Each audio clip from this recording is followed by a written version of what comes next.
everyone. So I'm doing my weekly reading wrap-up for last week. This book I ended up reading, Tiffany Roberts and Snared. This one here is about the characters of Catan and Ivy.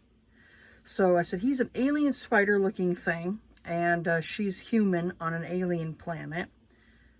So I said this book was really outside my comfort zone, but I decided to trudge ahead instead, anyways. I think this book would have been better if there was less world building. So we have the characters here where she is basically a human, and from what I can gather from this is that she was on this spaceship that had either crash landed or landed, and she was in like this, obviously a pod, that was what's the thing for it? Like, it kind of puts you to sleep, so you're in like some kind of stasis for, how long. And the spider ended up, I guess, waking her up and saving her. And he takes her back to his, home. And so it's basically them like trying to learn how to communicate with each other. And then him like being extremely attracted to her and wanting to mate with her, having her be his mate. And I'll say like the world building took up too much of this book for me to enjoy it. So I ended up giving it a 3. So that took up like too much. It was too much of world building, not enough of like the characters, like, having a connection and everything. Also, I felt like the character of Ivy kept like, too much calling him like an a-hole or getting mad at him. And I'm like, lady, he is an alien species. He's not going to understand the whole human interaction thing because we come from a different freaking planet. So I get tired of like when an author writes like some type of like miscommunication. I can understand a little bit of it when it comes to like us humans interacting with each other, Yeah, miscommunication, like especially when you don't communicate properly with each other, can be an issue, of course.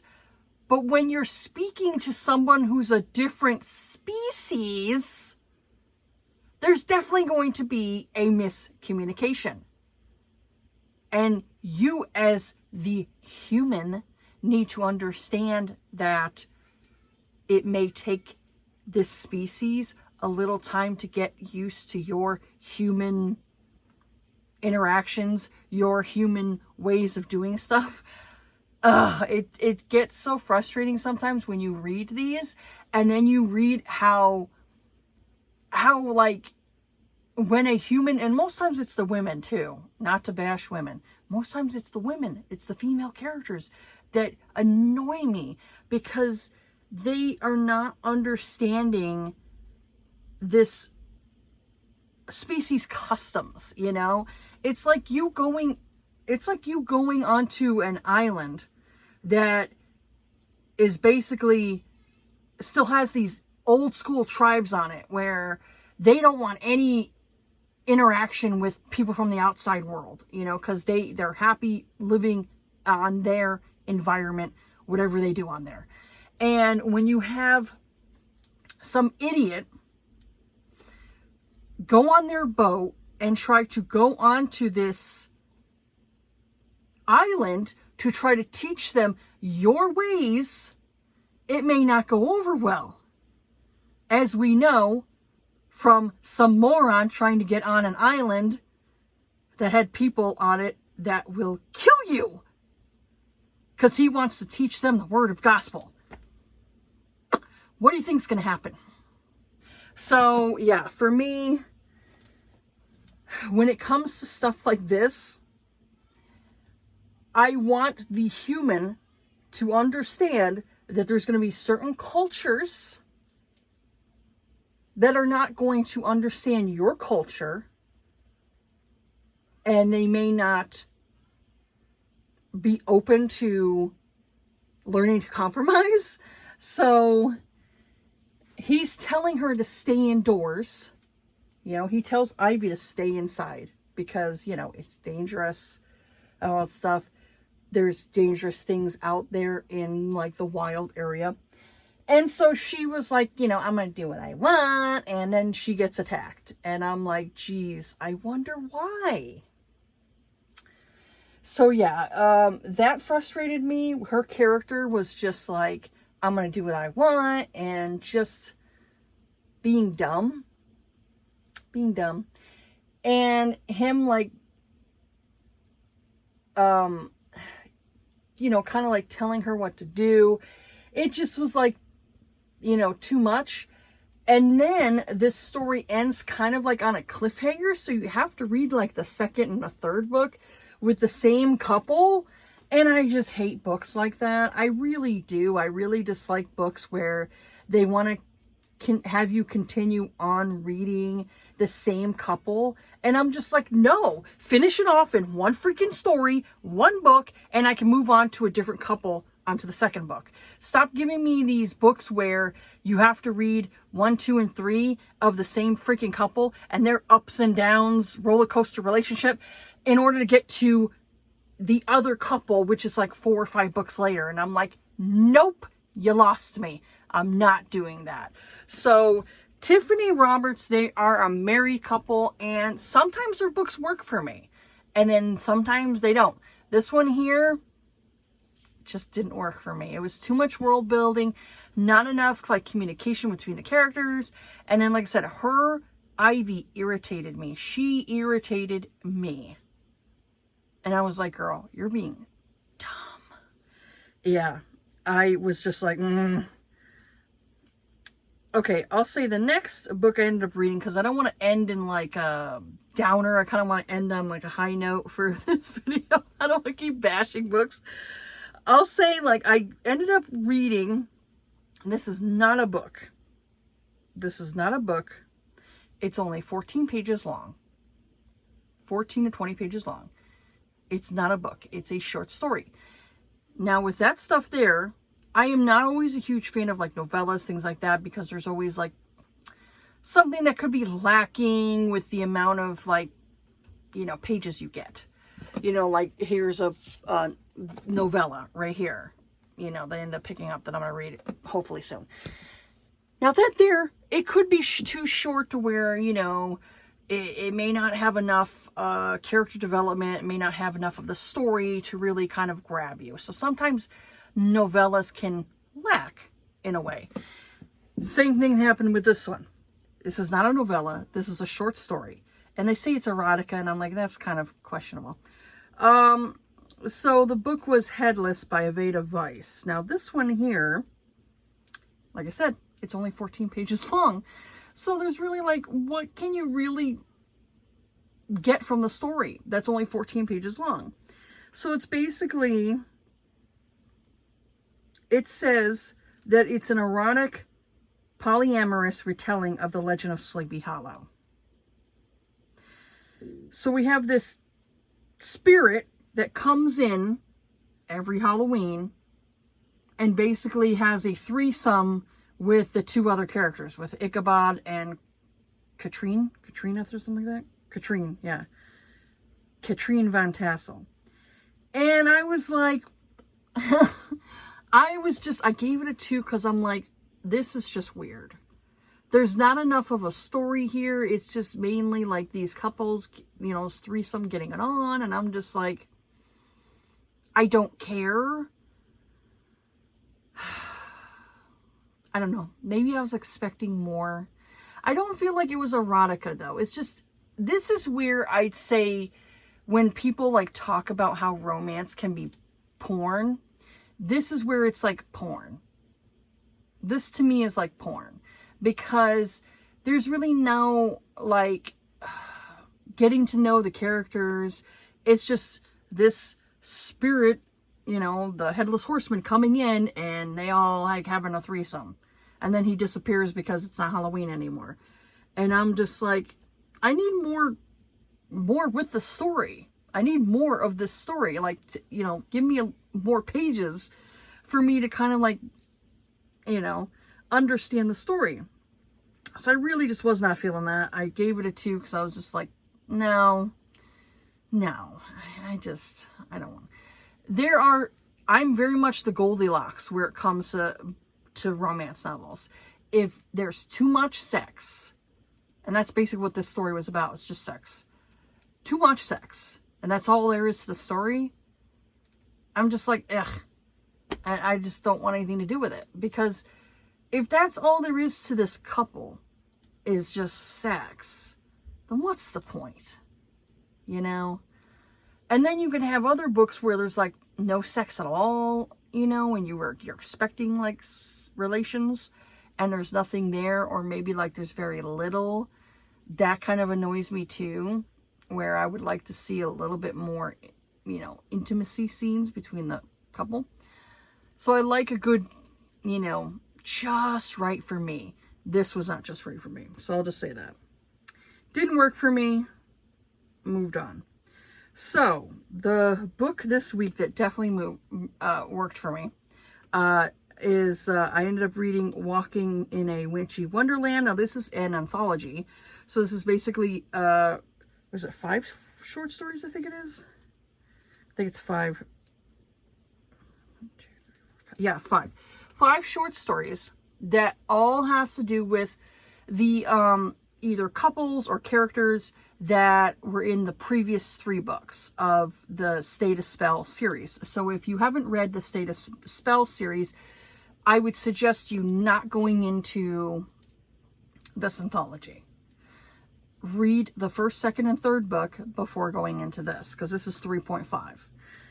So we have the first story is Bewitch You a Merry Christmas. So it has Evie and Mateo. So it basically shows them like months after they got together in the first book. It shows them as a couple at Christmas time. It was really cute. I really enjoyed it. Just basically him not having enough of her and just wanting to have alone time with her, and her family's around. Not that he doesn't like her family, but there are times that, you just want to be intimate with your, with your girlfriend, boyfriend, whatever. And then, things get in the way and, so I thought it was cute. I really enjoyed that one. So the second one was Rocking Around the Xmas Tree. And this one is Devraj and Isadora. And I love this couple. I love them. They're my favorite couple so far of like this series. Favorite couple. And they just can't get enough of each other. And so they're kind of like, what's going on here? We kind of can't seem to like, stay off each other. What's happening here? So it was basically like, a short story of like, what went on, and why they were, constantly having sex with each other. But it was really cute. And I love Devraj. He is just so sexy. And I'm just like, he does it for me. And then the next one was Jingle Bell Jock. Now this is the characters of JJ and Charlie. And this kind of shows like how they got together as a couple. Because at first, like in the first part of the series, they weren't a couple. They were just friends with each other. But you can definitely tell they both were attracted to each other.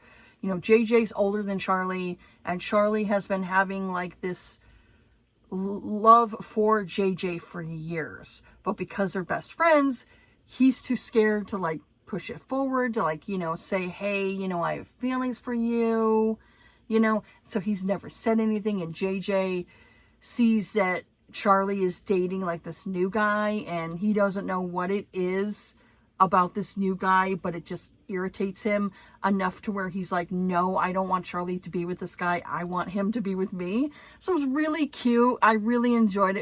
It was a very cute like novella of like how they got together, and I really enjoyed that one too.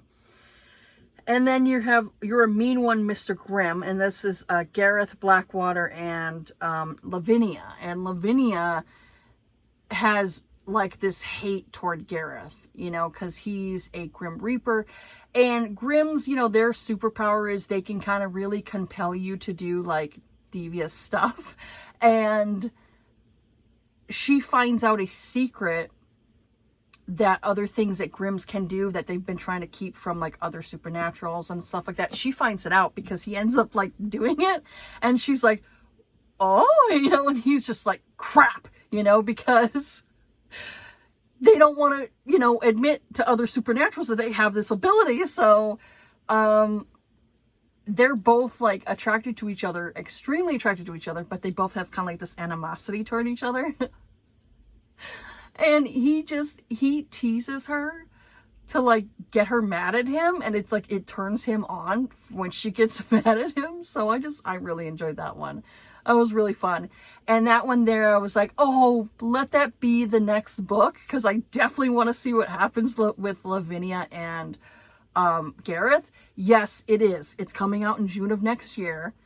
The next book in the series is coming out next year, and it will have Lavinia and Gareth. And I'm like, yep, can't wait for that one, because I've really been enjoying this series here. And then the last one was Jingle Spells. This is Nico and Violet.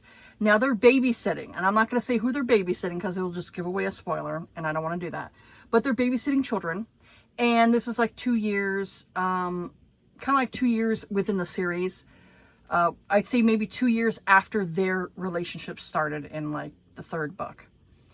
And it was so cute because you could see, like, you know, with Violet, she's like, I want to wait a bit, you know, to have children. I don't really want to, you know, have children right now because, you know, her business is doing well and she's doing all this different stuff within her community, you know, the mystic, you know, supernatural community. And so she's doing stuff there. And so she doesn't want to, you know, have kids right away. And she sees like how Nico is as like how he would be potentially as a father. And so basically she's like, you know, her ovaries are exploding. And so it was just really sweet, and I really enjoyed that one. And I was just like, I really enjoyed this whole like anthology, because that's the thing with anthologies, is sometimes maybe like 1 or 2 of the stories may work for you, but then the rest don't. I really enjoyed all of the stories in this, so I definitely would give this 5 stars because I really, really liked this anthology. And, you know, kind of like, I love it when an author kind of gives you a little extra, like, with the couple, like, you kind of like can see the how the relationship is after they're like happily for now or happily ever after type of thing. So I do like that. So yeah, that's what I've read so far. I am currently between like 2 books, I'll say. I started 1 book, but I decided to stop it for now and go back to it a little later, because I'm trying to read like some other ones that are more of a Halloween-ish books. But I don't know how I'm going to do on that, because I have like this, I don't know what it is around this time, but I always get to where I don't want to read anything too dark. Like, there's books that I would like to read this month, but I'm not sure if I'm going to be able to. So I got this here, The Sundown Motel by Simone St. James. This one sounded really good, and I hope I can get to it maybe sometime this month. I'm hoping I can. If not, then I have My Best Friend's Exorcism. You know, this one here is Grady Hendrix. I really want to get into this one because that one sounded really good when I bought it. And I just love that 80s, like, VHS, you know, cassette tape cover. I love that cover. It just screams like 80s, like Stranger Things kind of thing, you know. And I really kind of want to check that out. And I'm hoping I can sit down and actually read it. And then the last one I'm hoping I can try to get to this month is the Southern Book Club's Guide to Slaying Vampires by Grady Hendrix. It just sounded really good. And so I just wanted to, like, I'm hoping I can get to at least one of these books this month, because these are like my kind of like, either it's a thriller or like the spooky type books. I'm hoping I can get to these this month. I don't know how I'm going to be. I definitely want to get into this because this is other like novellas and stuff too. I don't know. We'll see how my brain is and how things go. But I may have to go into like, I may have to change it around and like not read anything spooky and just kind of delve more into like the historical romance, whatever like my mood, you know, goes. But anyways, that's it for this video here. Have yourselves a good day. Take care of yourselves. Be kind to each other. Be safe out there. And I will see you all on the next video. All right. Bye.